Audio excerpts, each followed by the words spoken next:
Today, I'm going to explain a science fiction thriller film called The Titan. Spoilers ahead. Watch out and take care. The premise of the movie is based in 2048. Several cars drive along the Atlantic Ocean to the NATO operating base. One of the cars stops in front of a mansion. A woman shows a family of 3 inside the mansion, which is now their new home. The father, Rick Jansen, his wife, Dr. Abigail Jansen, and his son, Lucas are surprised, clearly not used to the lavishness of the place. The 3 stand in front of their private swimming pool, when Lucas asks Rick where he is going. Rick shows him a direction towards the sky. The camera pans out showing similar houses in the neighborhood, suggesting that the people who came in the other cars were given similar houses. The next morning, Professor Martin Collingwood visits the family. The couple is happy to see him. Rick thanks the professor for selecting him for the mission, but the professor instead reminds him of the risks involved in the mission. The professor says he is grateful for their service, and leaves. Cut to a NATO conference. The professor speaks in front of a group. In the year 2048, the Earth's natural resources have been used to their pieces. People begin to fight for whatever remains of the resources, and wars between the countries are prevalent. He predicts that in 10 years, half of the planet will be uninhabitable, and in 15 years, half of the world's current population will starve to death. Human beings' time is running out because they have outgrown their homes. The professor claims that their children will witness the end of the world. However, amidst all this, he claims that there is hope, the hope being the largest moon of Saturn named Titan. The only other body besides Earth in the solar system that has an atmosphere, making it the most inhabitable body in the solar system besides the Earth. But it is in no way ready to be inhabited by humans. As liquid methane rains on the heavenly body, the atmosphere is filled with nitrogen, and the temperature is extremely low. The professor claims, space science says that Titan cannot be livable for humans, but he has a different approach. He wants to use modern genetics to make people adapt to the nature of the planet, rather than trying to make the planet inhabitable for humans. Hence, Rick and 13 others in the team have been called to be experimented upon to make them adapt to the environment of Titan. He claims, with little enhancements in their body, they will be able to breathe nitrogen in its air and survive the cold of Titan. Everyone there knows of the risk of the experiment, but they are willing to put their lives in danger, for the future generation. Their main aim is to be able to establish Titan as humans' new home planet. The group has been chosen from 5,000 people in 16 different countries for this specific task, because of their ability to survive. One person at the convention argues that the process is a forced evolution and none of them will survive in the end, but the others claim they know of the risks. After the convention, the group is given their respective key cards and taken to a lab. The experiment's helper, Dr. Freya Upton, gives Rick a shot and informs him that he will be getting over 300 shots in the next week. The shots are to train them to burn nitrogen instead of oxygen for energy, because the level of oxygen in Titan is only 5%, which is less than Earth's 20%. Cut to their mansions, all 14 of the volunteers and their families have been given the lavish homes next to each other, hence Abigail invites everyone for a barbecue weekend. They all dance, eat and drink together. This is the last time they will be allowed to drink alcohol, so they enjoy it. Abigail is drunk after the party, so Rick helps her get to their room, but before they can, he begins to cough aggressively. Abigail helps him and sees he is burning with fever.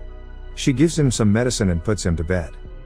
In the next experiment, the volunteers are made to sit underwater for as long as they can. The last ones inside are Rick and a girl named Tally.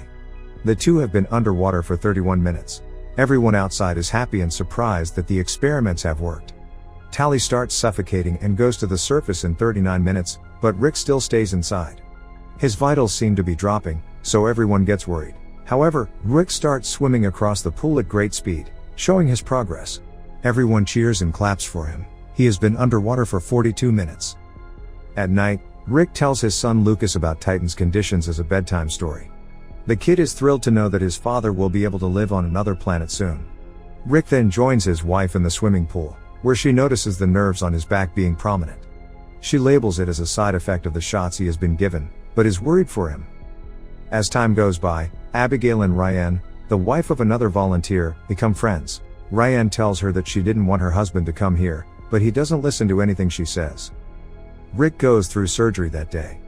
Abigail, being a doctor, reads the book they were given, that has all the procedures Rick has to go through. She sees that all of them are safe, so she is relieved. At night, she wakes up, and notices that Rick is missing from their bed. She goes to the kitchen, and sees him applying ice on his body. He says he was burning in their bed. Abigail brings out a bucket of ice and Rick puts his hands in there. He asks his wife to do the same, but she brings her hands out, not bearing the cold. Rick then claims that he cannot feel any cold. He has adapted to live in Titan's cold temperature. In one experiment, the group is made to swim underwater as the place is filled with methane gas as it would be on Titan. Next, they are made to run around a field for as long as they can, while breathing methane and nitrogen. They do the same exercise for several days. The group is in the changing room, when Rick notices a lot of his hair falling. Tally tries to see if it's true and gets a lump of hair out of his head.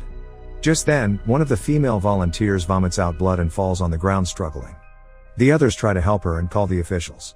Dr. Freya tries to help her, but she dies on the ground before she can do anything. The group is shocked as the harsh reality of the experiment is starting to show. That night, everyone gathers at Rick's home again and discusses the matter. Abigail notices all the volunteers' nerves being prominent for some seconds, and then disappearing, although no one else seems to notice. Ryan and her husband are outside in the pool. Her husband has been panicking because of the death. As the others talk, he hits Ryan on her face and loses control. The others go to help the girl, and restrain the man. His brain has not been handling the experiments well. The following day, Dr. Freya comes over to Rick's to test his vitals. She claims that the girl who died has kidney stones which altered the experiments, causing her to die. At night, Rick cannot stop vomiting blood. Abigail takes a sample of it to investigate it herself. While shutting the doors, she sees a light blinking from the walls, and realizes that they are being watched. Rick is in the swimming pool, when his skin starts to peel off and float. Later when they sleep, Abigail sees Rick's back has peeled too.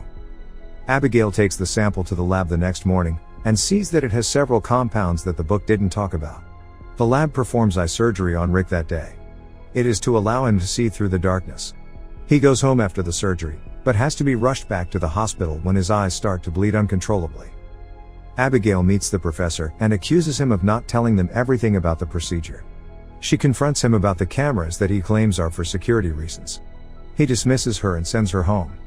As soon as she is home, she sees large army vans arriving at Ryan's home. She rushes to see what is happening, but a soldier stops her.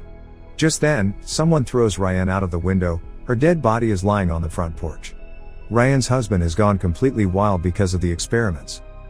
One night, Abigail takes Rick's key card and sneaks into the facility. She finds the volunteer's medical file and sees that the girl who died didn't have kidney stones. The professor and the team are in a meeting with NASA. The professor is chastised for doing forced evolutionary experimentation without proper evidence or ethical reasons. He is threatened with having his operation shut down. When the professor comes to visit Rick at his home, he tells Abigail that he does not actually know the effects of the experiments yet, but they cannot go back now. The subjects will be turned into a new species of humans called the Homo Titanians, and will be different from Homo sapiens, but since everybody evolves in a different way, they do not know what Rick will turn to after the full experiment. Later, Rick opens the bandage from his eyes and is surprised to see everything around, even in the dark. His eyes have evolved. The following day, they perform a vital surgery on the subjects, but all of them die except for Rick and Tally. Now, the future of humanity lies on the two. Abigail is brought to the facility after the surgery, and is surprised to see her husband turn into a different creature altogether. But it is evident that he still remembers them. They have turned completely into Homo Titanians. They can listen to the humans talking, but cannot talk back because they communicate in a low frequency that is undetectable by normal human ears. Rick comes home that night and accidentally hits Abigail. He is later swimming, when a loud thud is heard outside. Tally has come to visit him. With her, several guards also approach the house. It turns out that she has killed her husband. The soldiers sedate Tally and try to take Rick too, but he easily kills them all with his newfound power. He only stops when Abigail asks him to. The officials then take him to the facility and keep him in a glass cell. Rick is now ready to be sent to Titan, but his emotional attachment with Abigail and Lucas stops him from proceeding. So the professor asks Abigail to inject him with a compound to erase his memories. Abigail obliges and gives him the shot. Rick shakes his head, suggesting that he doesn't want to forget her. Abigail comes out of the cell, takes Lucas and Dr. Freya, and runs away. As it turns out, she gave him a different compound to help him escape. Rick pretends to be unconscious and kills a soldier. The others are alerted, but his evolved abilities help him escape easily. Rick meets his wife and son in one of the labs, but is quickly surrounded by soldiers. The professor explains to Abigail that Rick's evolution is irreversible, and he cannot go back to being human now. His only way to survive is to go to Titan. Seeing that she has completely lost her old husband, Abigail finally agrees to let him go away, for the sake of humanity and its survival. In the next scene, we see them in an airplane. Rick lies in a body bag and is being taken to be sent to Titan. Cut to a few months later, the professor has been arrested for using unethical methods. Abigail and Freya have taken over the Titan II facility. Lucas calls his mother outside to make her look at the clear night sky. Somewhere far away in the galaxy, we see Rick standing on the mountains of Titan. He has fully adapted to its environment. He spreads his webbed arms and flies in its sky. Subscribe for more videos like this, turn on notifications, and leave a like to help the channel out. Thank you for watching.